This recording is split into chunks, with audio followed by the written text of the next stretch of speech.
चलिए आज P block से चालू करते हैं और पी ब्लॉक में सबसे पहले इंट्रोडक्शन दे देते हैं। इसके बाद सभी इसका हम यहाँ पर थ्योरी सभी इसको बुक में किए हुए हैं। चलिए इसको पहले इंट्रोडक्शन दे देते हैं इसमें।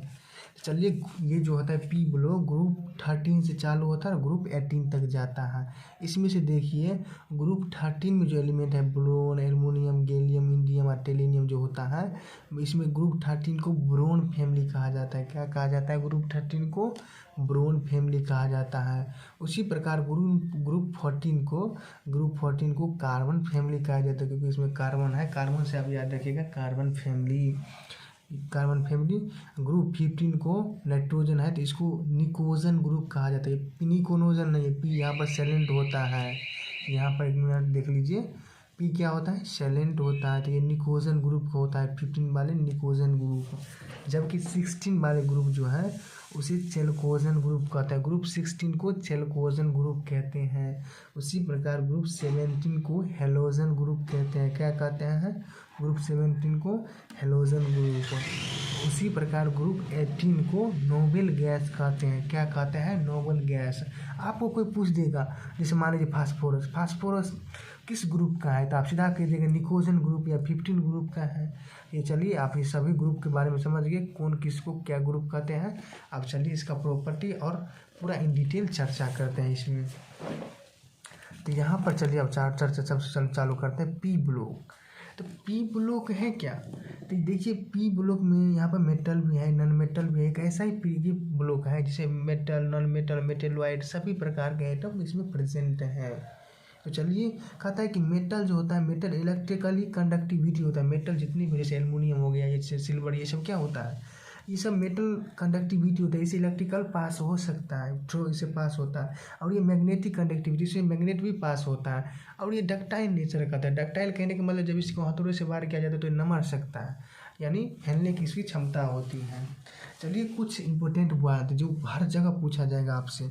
चलिए पूछेगा पी ब्लॉक में कौन कौन सा मेटल है? तो पी ब्लॉक में आपका एल्युमिनियम जी, आयन टी एल, मतलब आयन T L, indium, thallium, gallium और एल्युमिनियम, इसमें ये सब क्या है? पी ब्लॉक में ये मेटल है। और जितना बच गया वो नॉन मेटल नहीं, वो सभी मतलब मेटल है, लेकिन निचल के वाले क्या होता है? वो होता है, मतलब वो ब्रेक होता रहता है, इसीलिए वो मेटल नहीं होता है। तो पी ब्लॉक में मेटल जो होता है ये 4 ही होता है। पी ब्लॉक में 13 ग्रुप में ये 4 मेटल जो होता है ये मेटल होता है। उसी प्रकार ग्रुप 14 में एस एन और पी बी, ये जो टीन और लीड जो होता है, टीन और सीसा, यही दोनों क्या होता है? आप ग्रुप मेटल होता है ग्रुप 14 में।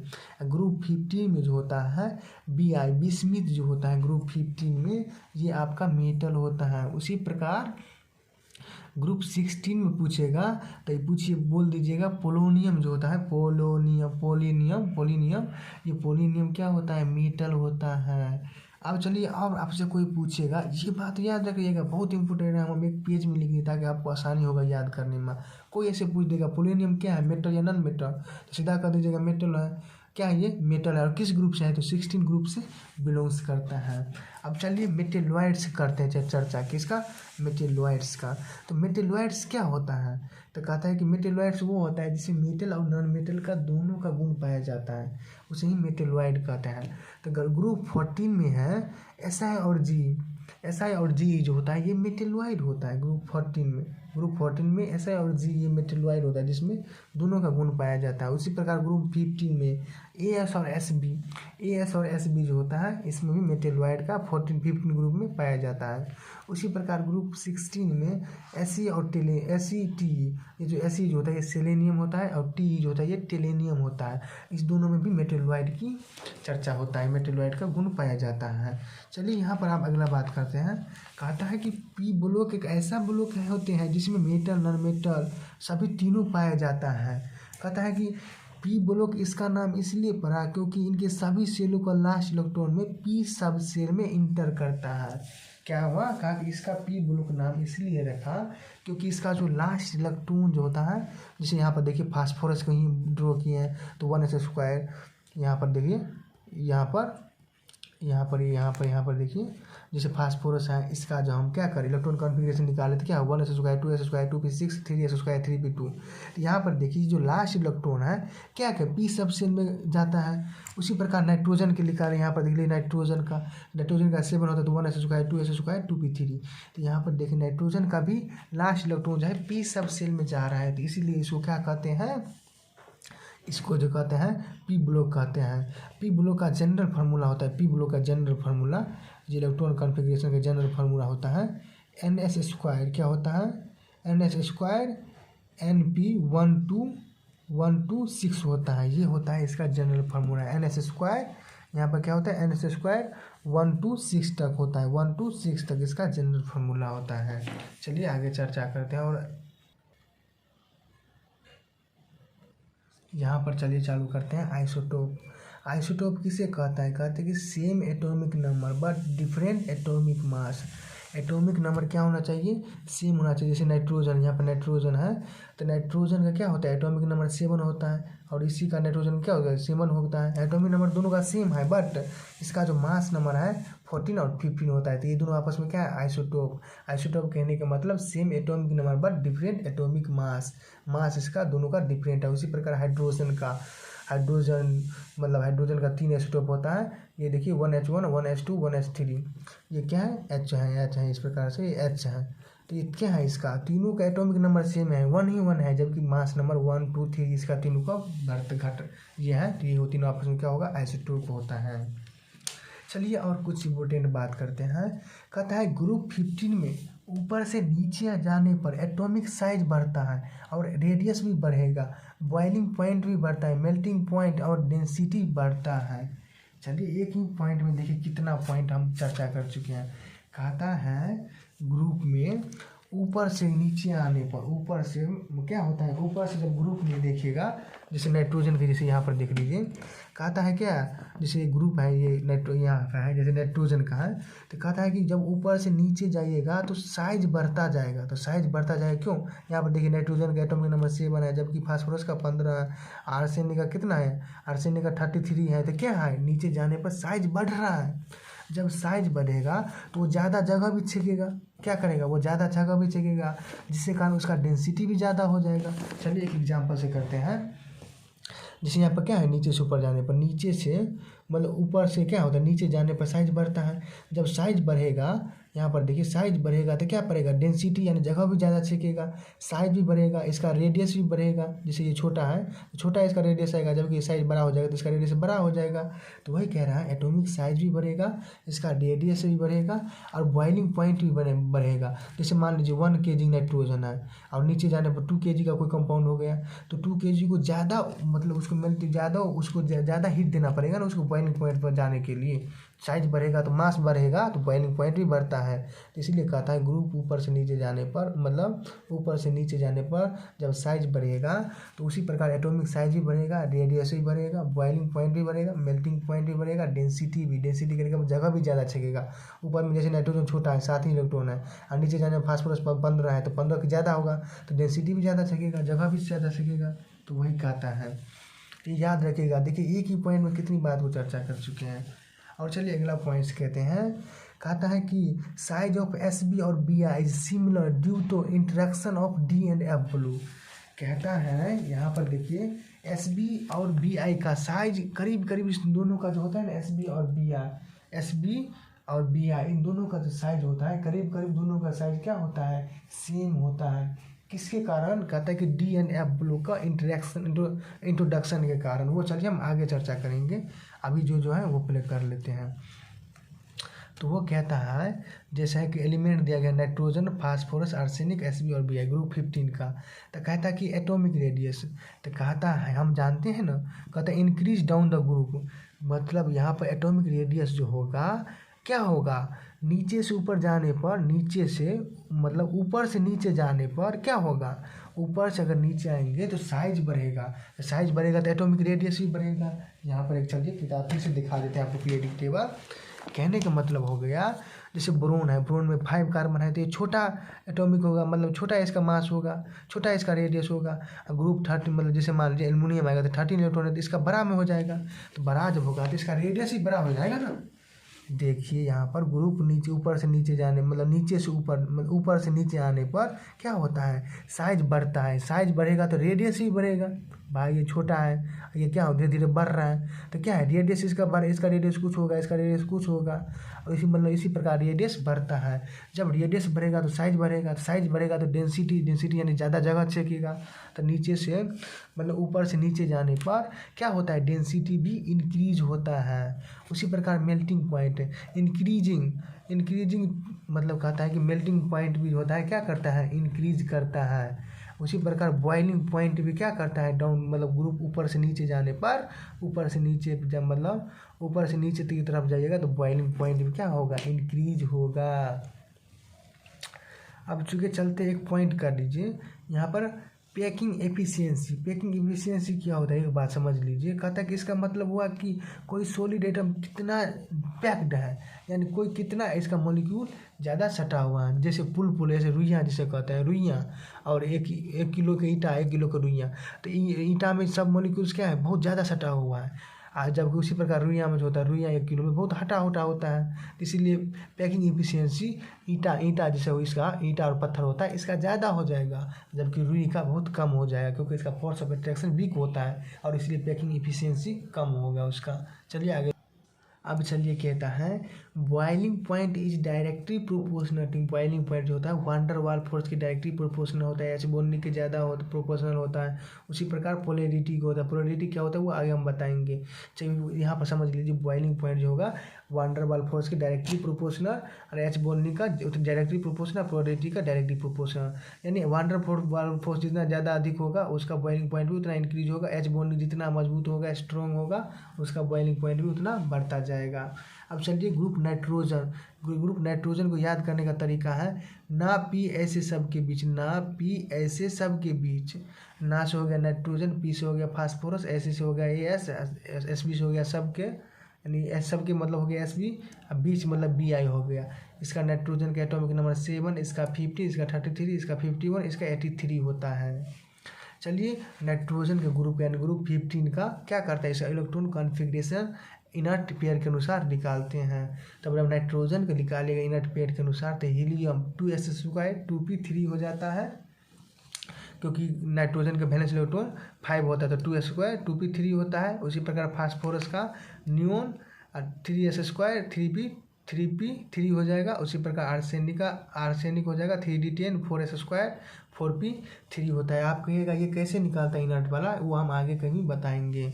उसी प्रकार Bi का होता है जेनोन 4f मतलब 14 sd10 6s² 6p3, तो इसलिए इसका इनर्ट कॉन्फ़िगरेशन इस प्रकार से होता है। अब चलिए कुछ कंपाउंड है जो एग्जाम में पूछा जाता है, तो यहाँ पर वैलेंसी बताइए। जैसे यहाँ पर पूछ देगा नाइट्रोजन का वैलेंसी निकालिए तो क्या होगा, तो नाइट्रोजन का वैलेंसी निकालने के लिए चलिए कुछ कंपाउंड दिया गया है, इसका ऑक्सीडेशन स्टेट, जैसे NH3 में नाइट्रोजन का ऑक्सीडेशन स्टेट -3 होता है। ये कैसे होते हैं चलिए हम निकालते हैं। जैसे हम जानते हैं कि जिसका ऑक्सीडेशन निकालना वाला होता है उसको प्लस मतलब उसको x मान लेते हैं। अब चलिए हाइड्रोजन का कितना होता है, इसका वैलेंसी तो 1 होता है, अब कितना है 3 है, बराबर 0 कर देते हैं। तो x + 3 बराबर 0, तो x बराबर क्या हो गया -3, इसलिए नाइट्रोजन की वैलेंसी कितना हो गया -3। तो यहाँ पर देखिए नाइट्रोजन की वैलेंसी कितना है -3। उसी प्रकार NH2 और NH2 में है, यह है ना NH2 और NH2 है, इसमें नाइट्रोजन, तो ये भी देखिए इसमें एक कन्फ्यूजिंग की बात है, इसमें 2 नाइट्रोजन है, तो 2 नाइट्रोजन तो उससे हमको कोई मतलब नाइट्रोजन का निकालना तो इसको भी x मानेंगे, इसको भी x मानेंगे। तो यहाँ पर देखिए नाइट्रोजन के माने हैं यहाँ x, इसको निकालना है +1 × 2, क्यों, क्योंकि 1 है मतलब हाइड्रोजन का वैलेंसी 1 होता है और इसका जो होता है 2 है, तो इसलिए 2 से मल्टीप्लाई कर दिया, प्लस इसका मतलब हो गया प्लस से है इसका। इसी प्रकार x यहाँ पर हो गया, 1 हाइड्रोजन का 1 होता है, इसका 2 है तो यह 2 हो गया बराबर 0। x और x कितना हो गया 2x + 2 और 2 कितना हो गया 4 = 0, यानी 2x बराबर -4, इधर ला लेंगे तो माइनस में हो जाएगा, तो x बराबर कितना हो जाएगा -2, ये 2 और 2 कट जाएगा तो -2 हो गया। तो इसलिए देखिए NH2 और NH2 में -2 ऑक्सीडेशन स्टेट है, क्या है -2 ऑक्सीडेशन स्टेट है। उसी प्रकार NH2OH का निकालते हैं। चलिए NH2OH का वैलेंसी निकालते हैं, OH का। तो इसमें से हमको निकालना किसका है, नाइट्रोजन का। जिसको निकालना है उसको X मान लेते हैं। जैसे हाइड्रोजन की वैलेंसी कितना होता है 1 और कितना है 2 है। उसी प्रकार ऑक्सीजन की कितनी वैलेंसी होती है, माइनस कितना होता है इसका, -2 होता है। तो यहाँ पर लिख देंगे -2। और उसी प्रकार हाइड्रोजन का कितना होता है +1, तो यहाँ पर +1 = 0। तो यहाँ पर हो जाएगा X + 2 -2 + 1 = 0। तो यहाँ पर देखिए 2 में से 2 गया, कट गया। तो x बराबर, ये प्लस है इधर, तो उधर जाकर क्या होगा माइनस। तो इसलिए NH2OH में कितना है इसका ऑक्सीडेशन स्टेट, -1 है। तो यहाँ पर देखिए NH2OH में इसका ऑक्सीडेशन कितना हो गया, -1 हो गया। इसी प्रकार N2, तो N2 देखिए जब सेम रहता है ना, तो यहाँ भी इसका भी निकाल देते हैं। यहाँ पर देखिए जैसे N2 है, जिसको निकालना है उसको x मानते हैं। तो x मानते हैं तो x बराबर क्या हो जाएगा, इसका 0 हो जाएगा। 2x बराबर 0, यानी x बराबर क्या हो जाएगा, 0 हो जाएगा। तो इसका N2 का क्या हो गया, 0 ऑक्सीडेशन स्टेट। इसी प्रकार N2O का ऑक्सीडेशन +1 होता है। कैसे होता है, चलिए वो निकाल के दर्शा देते हैं आपको। N2O, तो जिसका निकालना है तो उसको x मानते हैं। तो 2 नाइट्रोजन, इसलिए 2x हो जाएगा = -2।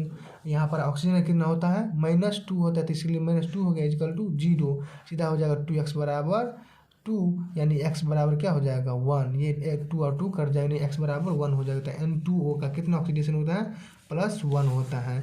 इसलिए N2O का +1 ऑक्सीडेशन स्टेट आ गया। उसी प्रकार N2O3 में नाइट्रोजन की ऑक्सीडेशन स्टेट चलिए हम निकाल के दर्शाते हैं। N2O3, तो N2O3 में ऑक्सीजन का कितना होगा, तो जिसका निकालते हैं उसको x, तो x गुने 2, क्यों, क्योंकि ये × 2 हो जाएगा, क्योंकि दोनों हैं। उसी प्रकार माइनस, ऑक्सीजन का माइनस हो जाएगा, इसलिए कोई माइनस होता है, ऑक्सीजन का माइनस में होता है। तो एक ऑक्सीजन का -2 होता है। तो 3 का कितना हो जाएगा, 3 से मल्टीप्लाई कर दे = 0। तो 2x - 6 बराबर 0, यानी 2x बराबर 6, यानी x बराबर क्या हो जाएगा 3 प्लस में ये 3 हो गया। इसलिए N2O3 में नाइट्रोजन की वैलेंसी कितना हो गया, इसका ऑक्सीडेशन स्टेट कितना हो गया, +3। तो यहाँ पर देखिए N2O3 में +3 हो गया। उसी प्रकार NO2 में, NO2 की निकालेगा तो +4 आ जाएगा। कैसे आएगा, चलिए हम निकाल के आपको ड्रॉ करके ही दिखा देते हैं, क्योंकि इतना को निकाल ही दिए। NO2 का, तो NO2 का ऑक्सीडेशन स्टेट चलिए हम निकालते हैं। NO2, तो जिसका निकालना है तो इसको x मानना है, माइनस, ऑक्सीजन का माइनस होता है इसलिए माइनस लगा दिए। तो ये ऑक्सीजन का -2 होता है। तो 2 ऑक्सीजन कितना हो जाएगा, 2 × 2 यानी 4 हो जाएगा, यानी = 0। x माइनस में देखा जाएगा कितना हो जाएगा, प्लस। इसीलिए इसका हो जाता है NO2 में नाइट्रोजन की +4 वैलेंसी। उसी प्रकार HNO3 में नाइट्रोजन की वैलेंसी निकालते हैं। जिसका निकालना है उसको x मानते हैं। तो यहाँ पर हो जाएगा हाइड्रोजन की सबसे पहले कितना होता है, वैलेंसी 1 और प्लस, इसको क्या मान है, इस नाइट्रोजन को x माइनस, इसलिए ऑक्सीजन का माइनस में होता है। और 3 ऑक्सीजन है, और जबकि एक ऑक्सीजन का -2 होता है। तो -2 = 3 = 0। तो हो जाएगा ये 1 + x - 6 = 0। तो मतलब ये हो जाएगा x माइनस, मतलब 1 में से 6 गया तो कितना हो जाएगा, -5 = 0, यानी x बराबर हो जाता है +5। तो HNO3 में मतलब ये HNO3 में देख लीजिए, HNO3 में कितना आ गया, +5 है। यहाँ पर देखिए +5 ऑक्सीडेशन आ गया ना, इसीलिए HNO3 और N2O5 का +5 ऑक्सीडेशन स्टेट आता है। उसी प्रकार नाइट्रोजन NO जो होता है, NO को निकालते हैं। जिसमें ऑक्सीजन का निकालना है तो नाइट्रोजन का निकालना है तो इसको x मान लेंगे, -2 हो जाएगा = 2, यानी x बराबर +2 हो जाएगा, क्योंकि ऑक्सीजन का +2 होता है, -2 होता है, इसलिए इसका NO हो गया +2। तो चलिए एक बार देख लेते हैं। जो N2O3 जो होता है ये ब्लू होता है। ये क्या होता है, ब्लू रंग का होता है। इसी प्रकार ब्लू कलर का होता है। जैसे NO2 होता है ये येलो ब्राउन होता है। क्या होता है, येलो ब्राउन। एक और कॉन्सेप्ट समझ लीजिए, कहता है नाइट्रोजन की कोवैलेंसी बॉन्ड 4 होती है। नाइट्रोजन की कोवैलेंसी बॉन्ड कितनी होती है, 4, लेकिन जिसमें से 3 बॉन्ड कोवैलेंट होता है। ये पूछ देगा नाइट्रोजन में कौन कौन सा बॉन्ड पाया जाता है। तो नाइट्रोजन में 4 बॉन्ड बनाता है, लेकिन 3 बॉन्ड जो होता है ये कोवैलेंट होता है, जबकि चौथा बॉन्ड जो होता है, ये 4th बॉन्ड, ये कोऑर्डिनेट बॉन्ड होता है। ये इस प्रकार से डोनेट करता है, इसको कोऑर्डिनेट बॉन्ड कहा जाता है। ये तीनों क्या है, कोवैलेंट। ये बात यहाँ पर सॉरी यहाँ पर देख लीजिए, ये 3 बॉन्ड क्या है, ये 3 बॉन्ड हो गया आपको कोवैलेंट। ये होगा इस प्रकार से स्टेम ड्रॉ करता है, इस प्रकार से तीर देते हैं। ये होता है कोऑर्डिनेट बॉन्ड की संकेत। चलिए अगला बात करते हैं। कहता है कि प्रॉपर्टी ऑफ हाइड्राइज। तो कहता है कि हाइड्राइड जो यानी लेब्स बेसिसिटी यानी बेसिसिटी सबसे ज़्यादा किस में होगा, तो NH3 में सबसे ज़्यादा बेसिसिटी होगा। क्यों होगा NH3 में सबसे ज़्यादा बेसिसिटी, चलिए इसका रीज़न समझते हैं। यहाँ पर देखिए NH3 जो होता है, NH3 इसका इस प्रकार से स्ट्रक्चर होता है, यहाँ पर लोन पेयर होता है। NH3 मतलब नाइट्रोजन का साइज क्या होता है, बहुत छोटा होता है, नाइट्रोजन में सात ही इलेक्ट्रॉन होता है। तो क्या होगा, इसमें इलेक्ट्रॉन ज़्यादा है, ऑक्सीजन यहाँ पर देखिए इलेक्ट्रॉन ज़्यादा है, इसके बाद लोन पेयर भी है, तो ये बहुत ज़्यादा रिपेल करेगा। तो ये ईजिली किसी को अपना लोन पेयर दे देगा, क्योंकि इसका साइज भी छोटा है, तो ये ईजिली किसी को दे देता है। इसीलिए क्या होता है, NH3 सबसे ज़्यादा होता है क्या, बेसिसिटी। उसी प्रकार PH3 आता है, इसके बाद AH3 हो जाता है, इसके बाद SbH3 होता है, इसके बाद BiH3 होता है। तो लेब्स बेसिसिटी यानी बेसिसिटी जो होता है नीचे जाने पर घटता है। क्यों, क्योंकि ये सबसे ज़्यादा लेब्स बेसिसिटी क्यों है, NH3 सबसे ज़्यादा क्यों है, क्योंकि नाइट्रोजन का साइज बहुत छोटा है, यानी इसके पास इलेक्ट्रॉन ज़्यादा है, इसके बाद लोन पेयर होता है, तो ये बहुत ज़्यादा रिपेल करता रहता है। छोटा कंपाउंड में ज़्यादा इलेक्ट्रॉन रहता है, जिससे कारण रिपेल होता है। तो नाइट्रोजन चाहता है कि ईजिली हम किसी को दे दें, इसलिए नाइट्रोजन ईजिली किसी को लोन पेयर दे देता है, जिससे कारण नाइट्रोजन सबसे ज़्यादा बेसिसिटी हो जाता है। यानी ऊपर से नीचे की ओर जाने पर साइज बढ़ता है, इसीलिए लेकिन यहाँ पर बेसिसिटी क्या होगा, घटता जाएगा, क्योंकि साइज बढ़ता जाएगा। इसीलिए चलिए अब अगला पेज कर। चलिए एक क्वेश्चन है, कहते हैं कि why basicity decrease down the group. Down मतलब ग्रुप के नीचे जाने पर, ऊपर से जब नीचे जाता है नाइट्रोजन जैसे इस ग्रुप में, तो क्यों इसका क्या होता है, इसका बेसिसिटी डिक्रीज क्यों होने लगता है, इसका रीज़न क्या है। इसका फर्स्ट रीज़न है, कहता है कि each hydrate has one lone pair. तो कहता है सभी हाइड्रोजन के मतलब सभी कंपाउंड के पास लोन पेयर होता है, जैसे नाइट्रोजन है, फास्फोरस है, इन सभी के पास लोन पेयर होता है। क्या होता है, लोन पेयर। और दूसरा रीज़न होता है क्या, down the group the size of element increase and lone pair more diffuse. कहता है भैया यहाँ पर जैसे मान लीजिए थोड़ा है, ये नीचे जाने पर साइज बड़ा हो गया, इसके बाद जो लोन पेयर होगा ये ऐसे करके बहुत घिरा रहता है ना, लेकिन नाइट्रोजन तो छोटा साइज है इस प्रकार से। तो नाइट्रोजन क्या करता है, लोन पेयर आसानी से डोनेट कर पाता है। अब लोन पेयर क्या करता है, आसानी से डोनेट कर पाता है, लेकिन नीचे जाने पर इलेक्ट्रॉन जो होता है, ये इलेक्ट्रॉन लोन पेयर ये डिफ्यूज हो जाता है, साइज बढ़ता है, वो आपस में घिर जाता है। तो लोन पेयर क्या हो जाता है, ये डिफ्यूज हो जाते हैं और लोअर बेसिसिटी हो जाता है। यानी इसका कहने का मतलब हो गया, नीचे जाने पर जो लोन पेयर होता है डिफ्यूज हो जाता है। डिफ्यूज कहने का मतलब साइज में अपने आप में घिरा जाता है, लेकिन नाइट्रोजन जैसे छोटा साइज है, ये इजीली अपना लोन पेयर दे देता है। तो इसलिए कहता है नीचे जाने पर बेसिसिटी क्या होता है, घटती जाती है।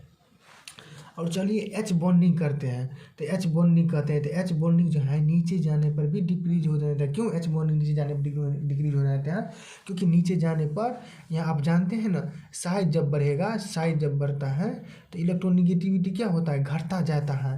तो जितना ज़्यादा इलेक्ट्रोनिगेटिव एटम उतना ज़्यादा एच बॉन्डिंग बनाएगा। इसके बाद एक कंडीशन है FON में से तीनों में से किसी तो होना ही चाहिए, FON में से तीनों में से होना ही चाहिए।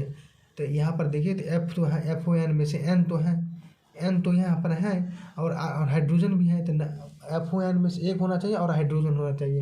तो ये इसलिए NH3 क्या करता है, यहाँ पर एच बॉन्डिंग बनाता है और सबसे ज़्यादा इसमें जैसे ग्रुप में सबसे ज़्यादा NH3 को होता है। इस प्रकार PH3 AH3 SbH3 BiH3 ये इस तीनों जो है तो हाइड्रोजन बॉन्डिंग नहीं के बराबर बनाते हैं, यानी तीनों नहीं बनाता है। तो NH3 बनाता है और ये सभी नहीं बनाते, तो इसीलिए लेकिन डिक्रीज डाउन द मतलब नीचे जाने पर एच बॉन्डिंग साफ के घट ही जाता है। यहाँ पर देखिए NH3 एच बॉन्डिंग बनाता है। कहता है कि down the group electronegativity decrease so H bonding decrease.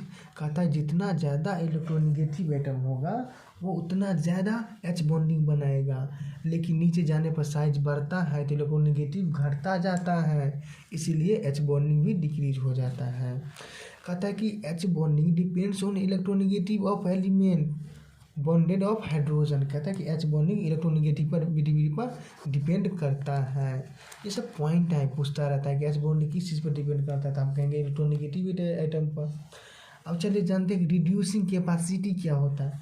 Reducing capacity सबसे ज़्यादा किस में होगा, क्यों होगा और किसे क्या होता है, इसके बारे में समझते हैं। कहता है इसका मतलब होता है कि सामने वाला एटम को रिड्यूस करने का मतलब हो गया सामने वाले को हाइड्रेट देना, फिर से समझिए, कहता है इसका मतलब होता है कि रिड्यूसिंग कैपेसिटी का मतलब होता है कि सामने वाले को रिड्यूस करना, मतलब सामने वाले को हाइड्रेट देना। और ग्रुप 15 में आसानी से हाइड्रोजन वही छोड़ेगा जिसका साइज बड़ा होता है। मेरे भाई यहाँ पर देखिए, नाइट्रोजन आसानी से लोन पेयर तो छोड़ देता है, लेकिन हाइड्रोजन नहीं छोड़ेगा। क्यों? क्योंकि छोटा साइज होता है और नाइट्रोजन मोर इलेक्ट्रोनेगेटिव एटम होता है। तो आप चूँकि जानते हैं प्लस वाले चीज़ होता है यहाँ पर नाइट्रोजन, एक मिनट यहाँ पर देख लीजिए, नाइट्रोजन यहाँ पर लोन पेयर होता है, ये तीनों हाइड्रोजन से बॉन्ड बनाता है। ये हाइड्रोजन इजीली नहीं छोड़ना चाहिए, इसका साइज छोटा होता है। अब देखिए लोन पेयर तो रिपेल करता है, ये इस पर कॉन्सेप्ट नहीं लगता है इस पर। यहाँ पर होता है, यहाँ पर देखिए इजीली H+ इसलिए नहीं देगा क्योंकि नाइट्रोजन जानते हैं मोर इलेक्ट्रोनेगेटिव एटम होता है।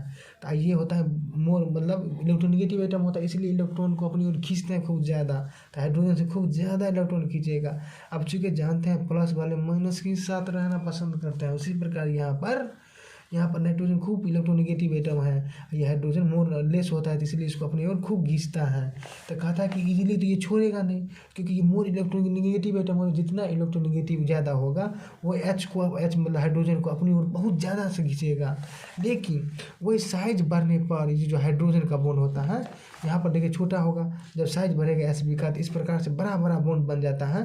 ये लोन पेयर तो डिफ्यूज हो जाता है, लेकिन ये सब क्या होता है, हाइड्रोजन बॉन्ड बड़े हो जाते हैं, जिसके कारण क्या होता है यहाँ पर रिड्यूसिंग कैपेसिटी जो होता है BiH3 का सबसे ज़्यादा होता है। इस प्रकार से उल्टा में BiH3 SbH3 NH3 का सबसे कम होगा। क्यों? क्योंकि इलेक्ट्रोनेगेटिव इसका बहुत ज़्यादा होता है, तो ये इजीली अपना हाइड्रोजन नहीं दे पाता है, इसलिए ऊपर नीचे आता है।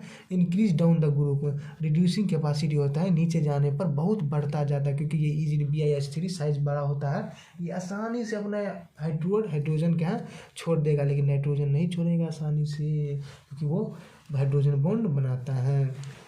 चलिए और पॉइंट समझते हैं। कहता है down the group the bond strength decrease, thus it can release hydrogen more easily. कहता है कि डाउन द ग्रुप जाने पर मतलब क्या होता है, बॉन्ड स्ट्रेंथ नंबर होने जाता है, बड़े बड़े होने लगता है।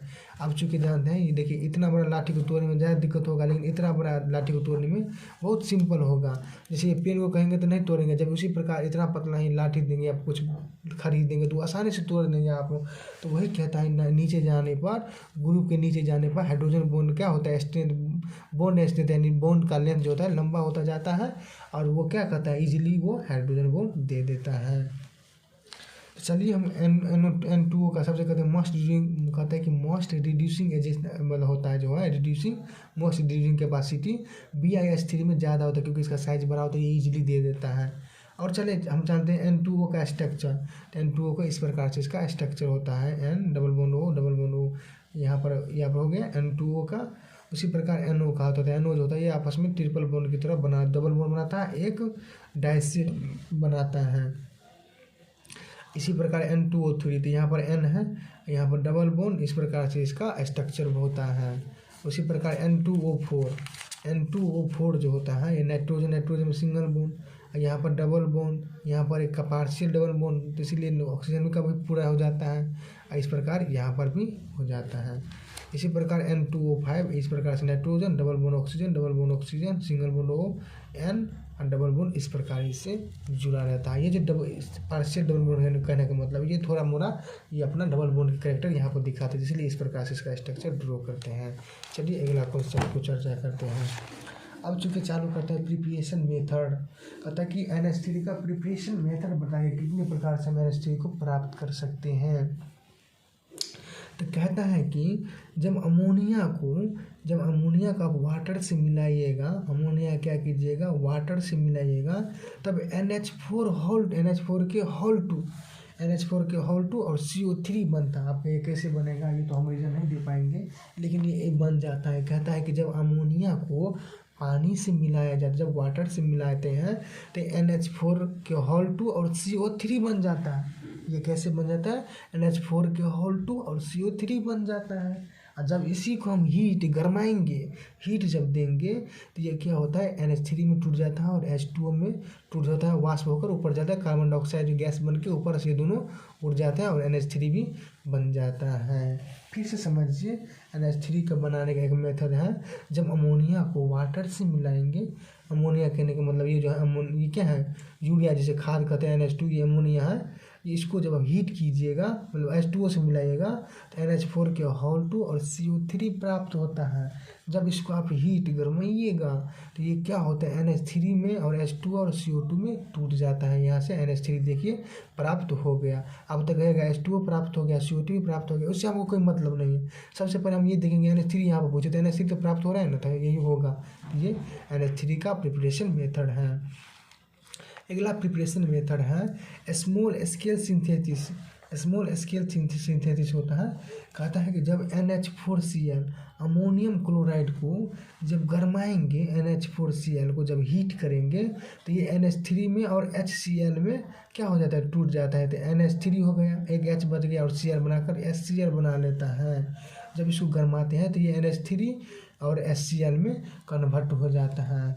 उसी प्रकार जब अमोनियम हाइड्रोक्साइड, ये हो गए अमोनियम हाइड्रोक्साइड को जब हीट करेंगे यानी गरमाएंगे तो ये NH3 और प्लस वाटर में कन्वर्ट हो जाता है। चलिए अगला प्रोसेस है, ये स्मॉल स्केल सिंथेसिस था। अगला प्रोसेस है Haber process of large scale synthesis. क्या था कि हेबर प्रोसेस एक ऐसा प्रोसेस है जिसमें अमोनिया का बहुत मात्रा बनाया जा सकता है इजीली।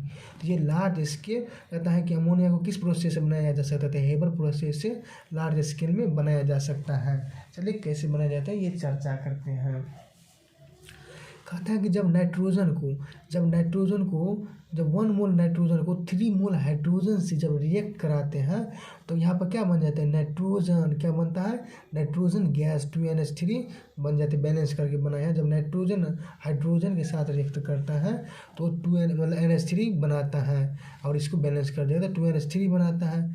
इसमें जो होता है इस रिएक्शन में 1:3 में होता है, यानी नाइट्रोजन 1 भाग लीजिएगा तो हाइड्रोजन को 3 भाग देना पड़ेगा। अब कहते हैं कि लेबोरेटरी मेथड ऑफ अमोनिया, ये क्या है, चलिए अब अगला कहते हैं लेबोरेटरी मेथड, ये लैब में बनाया गया अमोनिया को कैसे, ये चलिए हम देखते हैं। सबसे पहले कहता है कि NaNO3 को जब क्या करता है H2SO4 से रिएक्ट कराता है 200 डिग्री टेम्परेचर पर, तो NaSH4 और HNO3 बनता है और बनता है। इसके बाद इसको और आगे चलिए चर्चा करते हैं आगे कैसे बनता है, मतलब NH3 इसको भी हीट किया जाता है, वो छोड़ दिए। चलिए अगला मेथड देख लीजिए। कहता है कि large scale synthesis of Ostwald process in HNO3। तो यहाँ पर लेबोरेटरी मेथड से सबसे पहले तो ये बनाया गया, यहाँ पर लार्ज स्केल से बनाया जाता है, सॉरी यहाँ पर अगला प्रोसेस है। तो वही कहता है कि large scale synthesis of Ostwald process, कहता है कि ये HNO3 से लार्ज स्केल में हम क्या बनाते हैं, लार्ज स्केल में हम आपको NO2 मिक्स्ड गैस मतलब NO2 क्या बनाते हैं यहाँ पर, चाहे लार्ज स्केल से हम क्या बनाते हैं यहाँ पर, लार्ज स्केल से हम यहाँ पर अमोनिया HNO3 को हम प्राप्त करते हैं। सबसे देखिए हेबर प्रोसेस से अमोनिया हम क्या प्राप्त करते हैं, अमोनिया, हेबर प्रोसेस से अमोनिया प्राप्त करते हैं। जबकि ओस्टवाल प्रोसेस से नाइट्रिक एसिड प्राप्त करते हैं। HNO3 को क्या कहते हैं, नाइट्रिक एसिड, इसका नाम है नाइट्रिक एसिड। तो ये होगा ओस्टवाल प्रोसेस से नाइट्रिक एसिड प्राप्त किया जाता है। कैसे प्राप्त किया जाता है चलिए उसको हम देखते हैं। कहते हैं कि फर्स्ट स्टेप में लिख ही लीजिएगा, आप लोग लिखिएगा NH3 को जब ऑक्सीजन से वे कहेगा when NH3 react with oxygen platinum या RH रोहबीडियम होता है, आप 500 डिग्री के मतलब केल्विन टेम्परेचर जब देंगे तो ये जो NH3 और O2 है ये नाइट्रोजन मोनोऑक्साइड में और प्लस हाइड्रोजन गैस में कन्वर्ट हो जाता है। स्टेप 2 में क्या कीजिएगा, फिर से ये जो आप नाइट्रोजन मोनोऑक्साइड है उस नाइट्रोजन मोनोऑक्साइड को ऑक्सीजन की उपस्थिति में ऑक्सीजन से रिएक्ट कराइएगा और ऑक्सीजन से रिएक्ट कराइएगा तो ये NO2 मिक्स एनहाइड्राइड NO2 प्राप्त होता है। क्या प्राप्त होता है? NO2 प्राप्त हो गया सेकेंड स्टेप में। तब कहता है थर्ड स्टेप में क्या कीजिएगा, अगेन ये जो NO2 प्राप्त हुआ है अब इसको वाटर से जब रिएक्ट कीजिएगा वाटर से तब HNO3 प्राप्त होता है। HNO3 क्या हो गया यहाँ पर, ये HNO3 हो गया नाइट्रिक एसिड। यहाँ पर नाइट्रिक एसिड और NO प्राप्त होता है, यहाँ पर नाइट्रिक एसिड क्या हो जाता है, प्राप्त हो जाता है। तो उसी प्रकार हम कहते हैं ओस्टवाल प्रोसेस से नाइट्रिक एसिड प्राप्त करते हैं HNO3। जबकि यहाँ पर देख लीजिए हेबर प्रोसेस से अमोनिया का लार्ज स्केल में मात्रा प्राप्त किया जा सकता है। हेबर प्रोसेस से अमोनिया को बनाया जाता है अमोनिया को, और जबकि ओस्टवाल प्रोसेस से नाइट्रिक एसिड प्राप्त किया जाता है। चलिए कुछ पॉइंट्स हैं उसको चर्चा कर लेते हैं। कहता है कि ओस्टवाल रिएक्शन में NH3 और O2 का उपयोग होता है। देखिए यहाँ ओस्टवाल प्रोसेस में देखिए NH3 और O2 का उपयोग है ना, तो वही कहता है मात्र NH3 और O2 का इसमें यूज़ किया जाता है। कहता है कि HNO3 बहुत अच्छा ऑक्सीडाइजिंग एजेंट है क्योंकि नाइट्रोजन का +5 वैलेंसी ऑक्सीडाइजिंग स्टेट में होता है। HNO3 सेल्फ ऑक्सीडेशन नहीं होता है, वो दूसरे को ऑक्सीडाइजिंग कर देता है। अब यहाँ पर देख लीजिएगा जो ज़्यादा मतलब ऑक्सीडेशन स्टेट में रहता है वो उतना ज़्यादा क्या होता है, ऑक्सीडाइजिंग एजेंट होता है। चलिए यहाँ पर कहता है कि reaction of non metal with HNO3, जब नॉन मेटल से HNO3 को रिएक्शन कराते हैं तो क्या होता है और क्या बन जाता है।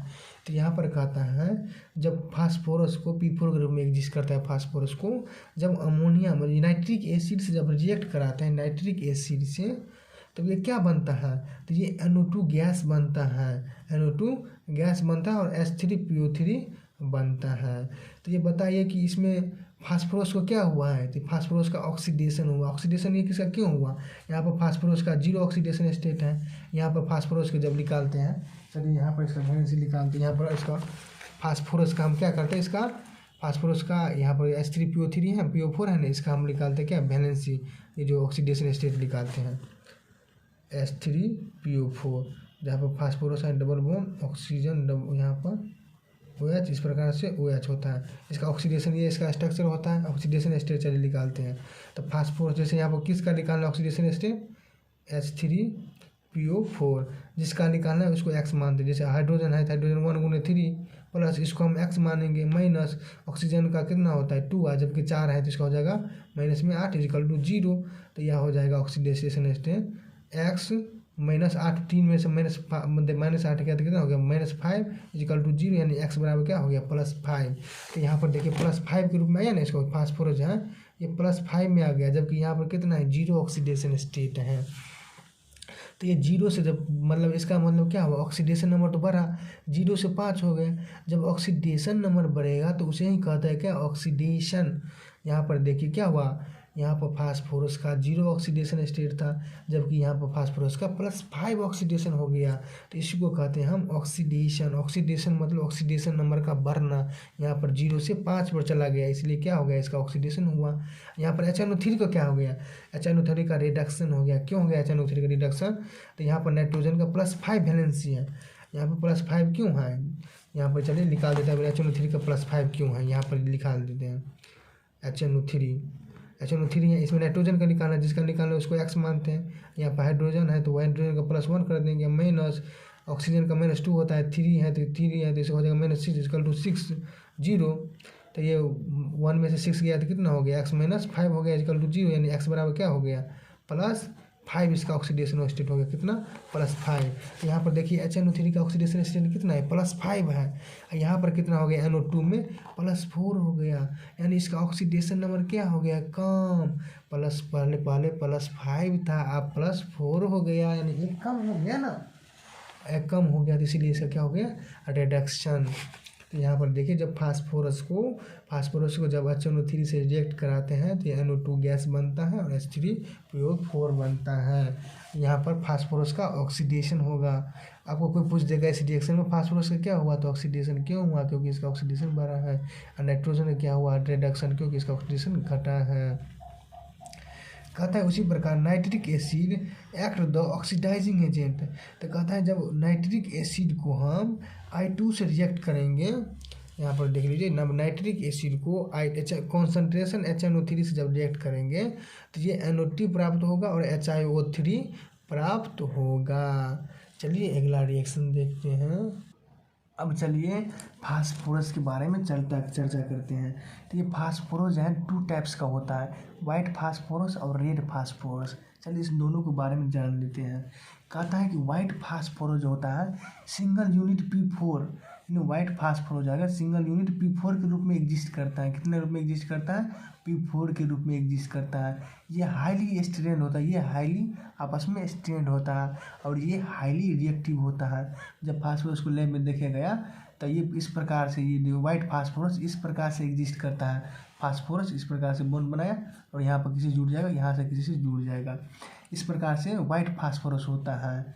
ये वाइट फास्फोरस होता है, ये P4 के रूप में एग्जिस्ट करता है। ये हाईली स्ट्रेंथ होता है और ये हाईली रिएक्टिव होता है। जबकि रेड फास्फोरस है ये इस प्रकार से बॉन्ड बना करके इस प्रकार से आपस में जुड़े रहता है। तो ये जो आता है ये सिंगल यूनिट होता है। वाइट फास्फोरस क्या होता है? Single unit. लेकिन ये जो होता है पॉलीमरिक फॉर्म होता है, यानी पॉलीफॉर्म मतलब एक से ज़्यादा इसका यूनिट का रिपीट होता जाता है। लेकिन वाइट फास्फोरस में सिर्फ यही होता है, इसलिए इसको सिंगल यूनिट P4 कहा है। लेकिन इसमें पॉलीमरिक फॉर्म ऑफ P4, यानी इस प्रकार से आपस में जुड़ते जाएगा। ये कहता है कि नॉट स्ट्रेंड, ये इतना स्ट्रेंड नहीं होता है, ये लेस रिएक्टिव होता है क्योंकि इसका चेन बड़ा चेन बन जाएगा। लेकिन इसमें एक ही है, बड़ा तगड़ा से इसका रिएक्टिव होता है और स्ट्रेंड होता है। तो यहाँ पर याद करने का सबसे सिंपल तरीका है, देखिए वाइट फास्फोरस का सिंगल यूनिट यूज होता है, यानी P4 का सिंगल यूनिट यूज होता है। जबकि रेड फास्फोरस में पॉलीमरिक एक से ज़्यादा यूनिट का यूज किया हुआ है। उसी प्रकार कहता है ये जो वाइट फास्फोरस हाईली स्ट्रेंड होता है। ये कहता है कि ये स्ट्रेंड होता ही नहीं है, बहुत आसानी से इसका चेन बनता जाता है। लेकिन ये हाईली रिएक्टिव भी होता है वाइट फास्फोरस। लेकिन ये जो होता है आपको रेड फास्फोरस लेस रिएक्टिव होता है क्योंकि इसके चेन लंबे लंबे होते जाते हैं। अब चलिए कुछ इसका हम आप लोग यहाँ पे इसका कुछ डिफरेंट हम इसको समझ लेते हैं, वाइट फास्फोरस और रेड फास्फोरस का। तो कहता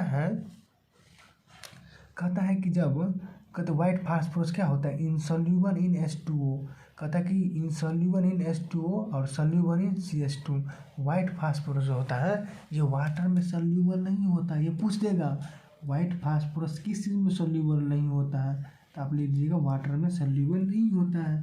जबकि CH2 कार्बन डाइसल्फाइड में ये क्या होता है? ये सॉल्यूबल होता है। और उसी प्रकार कहता है red phosphorus in both insoluble, न ये H2O में घुलता है ये न CH2 में घुलता है। और दूसरा है कहता है कि स्ट्रेंड एंड रिएक्टिव, ये वाइट फास्फोरस क्या होता है?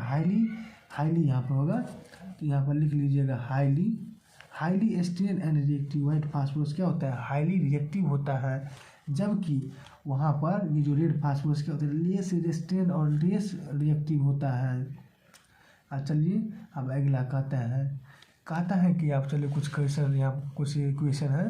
कहता है कि रिएक्शन ऑफ फास्फोरस, कहता है जब P4 जो है NaOH और H2O से जब रिएक्ट करेगा, तो लैब में देखा गया जब फास्फोरस NaOH और H2O से रिएक्ट करेगा तो PH3 बनाएगा। PH3 प्लस NaH2 PO3 बनाता है, PO2 बनाता है। तो यहाँ पर PH3 जो है रोटेन फिश लाइक ऑर्डर, कहता है कि PH3 सड़ा हुआ मछली की तरह महकता है। कहते हैं कि रोटेन फिश को किसे कहते हैं? तो PH3 को रोटेन फिश कहते हैं क्योंकि ये सड़े मछली की तरह इसका गंध होता है।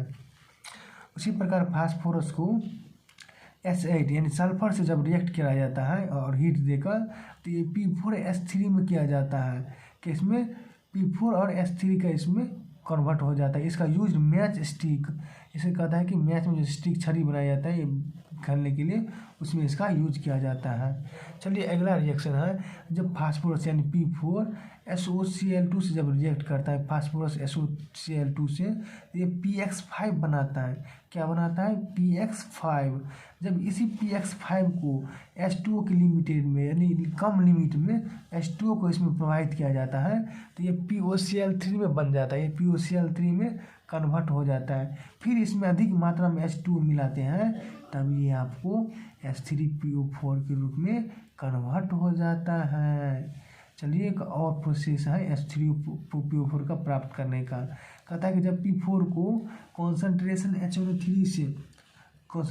HNO3 से जब रिएक्ट कराते हैं तो H3PO4 क्या बनता है, H3PO4 plus nitrogen oxide plus hydrogen बनता है। और जब वो सल्फ्यूरिक एसिड से कराते हैं तो H3PO4 सल्फर डाइऑक्साइड और H2O बनता है।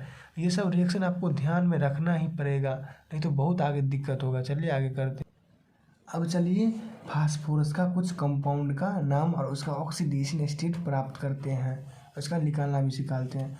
H3PO2 को हम क्या कहते हैं, हाइपोफास्फोरस। क्या कहते हैं, हाइपोफास्फोरस पूछेगा या फॉस्फिनिक, इसी को फॉस्फिनिक भी कहते हैं या हाइपोफास्फोरस जब पूछेगा तो H3PO2 कहिएगा। क्या कहिएगा, हाइपोफास्फोरस पूछेगा तो H3PO2। इसका ऑक्सीडेशन कितना हो जाता है, +1। फास्फोरस के ऑक्सीडेशन कितना हो जाता है, +1। कैसे होता है, चलिए हम ड्रॉ करते हैं यहाँ पर, इसका निकालना सीखते हैं। यहाँ पर क्या है, H3PO2 है, H3PO2 है। तो देखिए यहाँ पर हाइड्रोजन कितना होता है, इसका वैलेंसी 1 होता है, ये कितना है, 3 है। प्लस किसका, जिसका हमको फास्फोरस का निकालना तो इसको X मानेंगे, इसको X मान लिया। यहाँ पर माइनस, ऑक्सीजन का माइनस होता है तो इसमें ऑक्सीजन का कितना होता है, -2 वैलेंसी होता है तो -2 हो गया इसका। और ये कितना है, 2 है, इजकल टू क्या हो जाएगा, 0। तो ये हो गया 3 + X - 4 = 0। तो यहाँ पर हो जाएगा 3 में से जब 4 गया, -4 गया तो कितना हो गया, X - 1 हो जाएगा = 0। X बराबर क्या हो जाएगा, यहाँ पर हो जाएगा +1। X बराबर क्या हो जाएगा, +1। इसलिए हाइपोफास्फोरस, इसको क्या कहते हैं, हाइपोफास्फोरस। इसका ऑक्सीडेशन स्टेट कितना होता है, +1 होता है। उसी प्रकार H3PO3 को क्या कहते हैं, H3PO3 को ऑर्थोफास्फोरस क्या कहते हैं, जो क्या कहते हैं, H3PO3 को ऑर्थोफास्फोरस। जब PO2 रहेगा, H3PO2 रहेगा तो हाइपोफास्फोरस, जब H3PO3 रहेगा तो ऑर्थोफास्फोरस। ऑर्थोफास्फोरस में फास्फोरस के ऑक्सीडेशन स्टेट +3 होता है। कैसे होता है ये भी चलिए हम इसका भी निकाल कर दिखाई देते हैं। यहाँ पर है H3PO3 तो H1 है, ये 3 है, इसको ऑक्सीजन का निकाल, मतलब फास्फोरस का निकालना तो इसको X मान लिए। ऑक्सीजन का होता है -2 और ये 3 है तो हो जाएगा -3 हो गया, मतलब ये ऑक्सीजन को होता है -2, ये 3 है तो हो जाएगा -6 = 0। तो यहाँ पर हो जाएगा X - 3, क्योंकि 3 माइनस ये हो गया = 0, यानी X बराबर हो जाएगा +3। तो ये कितना हो गया, इसका वैलेंसी +3 हो जाता है। उसी प्रकार पायरोफास्फोरस H2P2O5 को क्या कहते हैं, पायरोफास्फोरस। यहाँ पर लिखे हुए हैं H4P2O5 का पायरोफास्फोरस कहता है। इसका ऑक्सीडेशन स्टेट +3 होता है। चलिए थोड़ा भारी लगता होगा आप लोग को, इसीलिए हम इसको निकाल देते हैं। क्या है यहाँ पर, H2 कितना है, H4P2 है ना, यहाँ पर देख लीजिए H4P2O5 O5 में है ना, O5 है। इसको क्या कहते हैं आपको, पायरोफास्फोरस। इसका ऑक्सीडेशन फास्फोरस का निकालिए। चूँकि यहाँ पर देखिए जिसका निकालना है उसको क्या मान लेंगे, X मान लेते हैं। यहाँ पर हाइड्रोजन होता है, हाइड्रोजन का वैलेंसी कितना होता है, 1। हाइड्रोजन है कितना, 4। प्लस फास्फोरस का निकालना है तो एक फास्फोरस को X माने तो यहाँ पर 2 फास्फोरस है तो इसीलिए क्या हो जाएगा यहाँ पर 2X।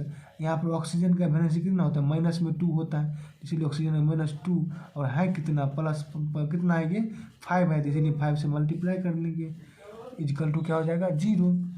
तो यहाँ पर 1 × 4 के मल्टीप्लाई करिए तो 4 + 2X - 10 हो जाएगा = 0। तो 4 में से -10 गया तो कितना हो गया, तो 2X -4 में से अगर -10 गया, 4 में से अगर -10 हो गया तो क्या हो जाएगा, -6 = 0, यानी 2X = क्या हो गया, 6, यानी X = क्या हो गया, 3। 2 × क्या हो जाएगा, 3।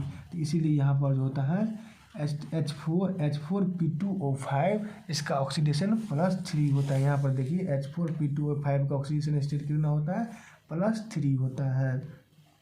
इसको पायरोफास्फोरस भी, H3P2O5 को क्या कहते हैं, पायरोफास्फोरस। उसी प्रकार हाइपोफास्फोरिक H4P2O6 को हाइपोफास्फोरस कहते हैं। क्या कहते हैं इसको, हाइपोफास्फोरिक। H4P2O5 को हाइपोफास्फोरिक कहते हैं। यहाँ पर H है, यहाँ पर H है, यहाँ पर 4 है। इसको क्या कहते हैं, हाइपोफॉस्फोरिक। इसका ऑक्सीडेशन कितना होता है, +4। कैसे होता है, इसी प्रकार से निकाल लीजिएगा। जैसे चलिए ट्रिक निकाल के दिखा देते हैं आपको। यहाँ पर है H4, क्या है H4P2 O6 है। इसका तो हम निकाल दिए, +4 आया है, यहाँ पर +3 आया, तो इसको तो निकाल दिए। इसी प्रकार हाइपोफॉस्फोरस का निकालिएगा तो +4 आएगा। क्या आएगा, +4 H4P2O6। चलिए हम निकाल के ही दर्शा देते हैं, H4P2O6। चलिए H4 है, जिसका यहाँ पर देखिए हाइड्रोजन कॉमन होता है इसीलिए 4 है, यहाँ पर हो गया। जिसका निकालता है उसको X, या X होता है, जब फास्फोरस तो यहाँ पर 2 है, तो इसलिए हो जाए 2X माइनस में, ऑक्सीजन का माइनस में होता है, तो एक ऑक्सीजन का -2 होता है, इसलिए 6 है, तो हो जाएगा 6 = 0। तो 4 + 2X - 12 = 0। तो 4 में से -12 गया तो कितना हो गया, 2X - 8 = 0। यानी 2X बराबर क्या हो गया, 8। यानी X बराबर क्या हो गया, +4। इसका ऑक्सीडेशन हो गया, क्योंकि 2 4 जा 4। तो क्या हो गया, H4P2O6 का इसका ऑक्सीडेशन स्टेट कितना हो गया, +4। तो यहाँ पर देख लीजिए H4P2O6 का हाइपोफॉस्फोरिक का +4 ऑक्सीडेशन स्टेट हो गया। उसी प्रकार पायरोफॉस्फोरस का निकालिएगा, H4P2O7 का P2O7 का, तो +5 इसका ऑक्सीडेशन स्टेट आएगा। उसी प्रकार मेटाफॉस्फोरिक का निकालेगा, H3PO3 का +5 आएगा। उसी प्रकार ऑर्थोफॉस्फोरिक का निकालेगा तो H3PO4 आता है। चलिए इसी प्रकार इसका स्ट्रक्चर सभी का ड्रॉ किया जाता है। चलिए अगला, इसी प्रकार अब चलिए ग्रुप 16 जिसे चेल्कोजन ग्रुप कहते हैं, उसके एलिमेंट्स के बारे में जानते हैं। ये है OS ACTEPO। इसमें क्या होता है, ऑक्सीजन, सल्फर, सेलेनियम, टेलेनियम, पोलोनियम इसका होता है। इसका मैजिक नंबर 8 मतलब इसमें जोड़ दे जाइएगा तो इसका सभी का एटॉमिक नंबर निकल जाएगा। जैसे ऑक्सीजन का 8 होता है तो उसमें मैजिक नंबर 8 जोड़िए, तो 8 + 8 कितना हो गया, 60। सल्फर का हो जाएगा 16, यहाँ पर हो जाएगा 16। और 16 जब 18 को जोड़िएगा, 16 और 18 को जब जोड़िएगा तो 34 आएगा सेलेनियम का। कितना आ जाएगा, 34। ये सेलेनियम का आ जाएगा। जब सेलेनियम को 34 में जब 18 जोड़िएगा तो ये आ जाएगा 52 टेलेनियम का। क्या हो जाएगा, 52 टेलेनियम। जब टेलेनियम 52 में 32 जोड़िएगा तो कितना हो जाएगा, 84 हो जाएगा पोलोनियम का। इस प्रकार से इसका एटॉमिक नंबर यहाँ पर निकाला गया है मैजिक नंबर से। 8 18 18 32, 8 18 18 32। इसी प्रकार इसका इलेक्ट्रॉनिक कॉन्फ़िगरेशन हीलियम के अनुसार निकालते हैं, इनर्टिक पेयर के अनुसार। तो इसका आता है हीलियम 2s² 2p4। उसी प्रकार न्यून का आता है, इसी प्रकार क्या कहते हैं, सल्फर का आता है न्यून 3s² 3p4। तो 4 up to 6 न्यून का 10 होता था, तो कितना हो गया, 16 इसका लिए इसका हो गया। आर्गन 3d10 4s² 4p4 इसका होता है। इसी प्रकार 12 को क्रिप्टन 4d10 5s² 5p4 होता है। इसी प्रकार जेनोन का यहाँ पर जेनोन कहते हैं, पोलोनियम को होता है Xe 4f4 6s² 6p4 हो जाता है। अब चलिए इलेक्ट्रॉन कॉन्फ़िगरेशन तो आपको मालूम है, इसका जो होता है ns² np4 होता है 16 ग्रुप के लिए, ns² np4। अब चूँकि चलता है, कहता है कि रिएक्ट्स विद हाइड्रोजन। कहता है जब इसको हम हाइड्रोजन से रिएक्ट करेंगे तो क्या बनेगा, जब ऑक्सीजन को हाइड्रोजन से रिएक्ट करेंगे तो H2O बनाता है, जल पीने वाला आज तुम है पानी पानी। तो वही ऑक्सीजन जब करता है, ऑक्सीजन जब है जल से रिएक्शन करता है वाटर से, तो मतलब वाटर करता है, जब हाइड्रोजन से रिएक्ट करता है तो H2O बनाता है। जब वही जब ये सल्फर जब हाइड्रोजन से रिएक्ट करता है तो वही क्या बनाता है, हाइड्रोजन सल्फाइड बनाता है। क्या बनाता है, हाइड्रोजन सल्फाइड। उसी प्रकार सेलेनियम जब हाइड्रोजन से रिएक्ट करता है तो H2Se बनाता है। क्या बनाता है, H2Se। उसी प्रकार T जब रिएक्ट करता है तो H2Te बनाता है। जबकि पोलोनियम तो ये बनाता है H2PO। ये चूँकि बनता नहीं क्योंकि रेडियो एक्टिव है, आपस में टूटता रहता है। अब चलिए कहता है कि इसमें से मोर एसिडिक कौन होगा, तो मोर एसिडिक H2Te होगा। क्यों होगा, नीचे जाने पर ये H2 ईजिली अपना लोन पेयर छोड़ देगा, लेकिन ऊपर में ऑक्सीजन मोर इलेक्ट्रोनेगेटिव तो अपने और खींचता रहता है। तो इसीलिए सबसे ज़्यादा होगा H2T। पोलोनियम तो होगा नहीं, H2PO ये तो रेडियो एक्टिव है, आपस में टूटता रहता है, इसलिए ये H2T मोर एसिडिक होता है। कहता है कि उस होता है उसी प्रकार कहता है कि जब यहाँ पर ऑक्सीजन को जब फिर ऑक्सीजन को जब हम कहते हैं O2 से रिएक्ट कराते हैं तो O3 बनाता है। O3 जो कि ओजोन होता है, ये O3 बना लेता है। उसी प्रकार जब सल्फर को ऑक्सीजन से रिएक्ट कराता है तो SO2 सल्फर डाइऑक्साइड और सल्फर ट्राइऑक्साइड दोनों ही बनाता है। उसी प्रकार सेलेनियम को जब ऑक्सीजन से रिएक्ट कराता है तो सेलेनियम ऑक्साइड बनता है। क्या बनता है? SeO2 selenium oxide.